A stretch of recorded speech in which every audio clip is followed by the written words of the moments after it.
Hello बच्चों, let's see this question and here this question says read the information below and answer the question that follow. आपको ये जो information दे रखी है ये रीड करनी है और उसके बेस पे ये जो क्वेश्चन आपसे पूछा है ये आपको सॉल्व करना है। तो पहले रीड करते हैं इन्फॉर्मेशन को।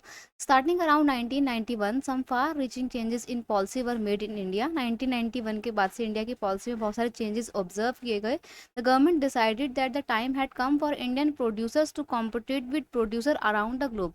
अब गवर्नमेंट को ये लगता है कि समय आ गया है कि इंडिया के प्रोड्यूसर अब ग्लोबल लेवल पे कंपटीशन को फेस करें। It felt that competition would improve the performance of producer within the country since they would have to improve their quality.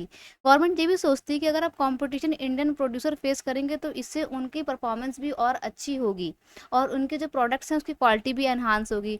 This decision was supported by powerful international organisation. फिर government के इस decision को कि barriers को हटाया जाए और international trades and international investment को एक्सेप्ट करके कंपटीशन को इंटरनेशनल ट्रेड नहीं, foreign trade and foreign investment को एक्सेप्ट करके कंपटीशन को बढ़ावा दिया जाए। इस डिसीजन का इंटरनेशनल ऑर्गेनाइजेशन भी सपोर्ट करते हैं।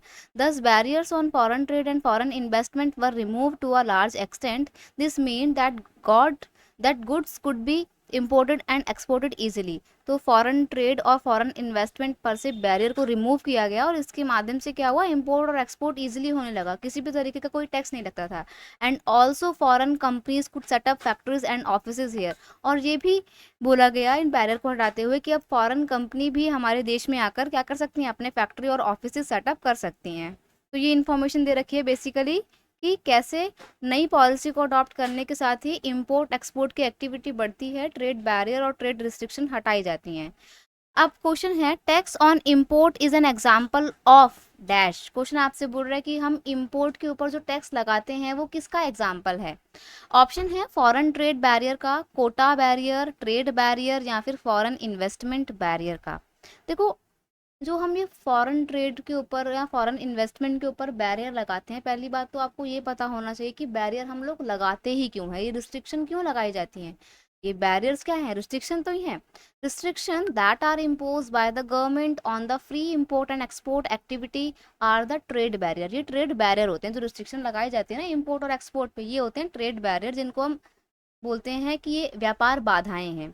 ये लगाई जाती हैं ताकि इंडिया के अंदर जो प्रोड्यूसर हैं वो कंपटीशन फेस ना करें और अपने देश में अपना सामान बेचकर अपने आप को वेल स्टैब्लिश कर लें। ठीक है, तो ये जो रिस्ट्रिक्शन लगाई गई थी ये किसका एग्जाम्पल थी, tax and tax on import जो है वो एग्जाम्पल किसका था, these are the example of trade barrier. ये ट्रेड बैरियर का एग्जाम्पल था because it increase the price of commodities. क्योंकि ट्रेड बैरियर से क्या होता है ना कि बाहर के देशों से आप जो सामान खरीदते हो वो बहुत महंगा बिकता है, तो ऐसे में जो आपके देश का ही सामान है वो क्या हो जाएगा, वो थोड़ा सस्ता बिकेगा आपको, और बाहर का सामान महंगा बिकेगा। तो आप क्या करोगे, अपने देश का बना हुआ सामान खरीदोगे, तो इससे इंडियन प्रोड्यूसर का ही डेवलपमेंट होगा, उनको और ज़्यादा एनकरेजमेंट मिलेगा कि वो और ज़्यादा प्रोडक्शन करें, तो इससे उनका डेवलपमेंट होगा। इसलिए ट्रेड बैरियर लगाए जाते हैं।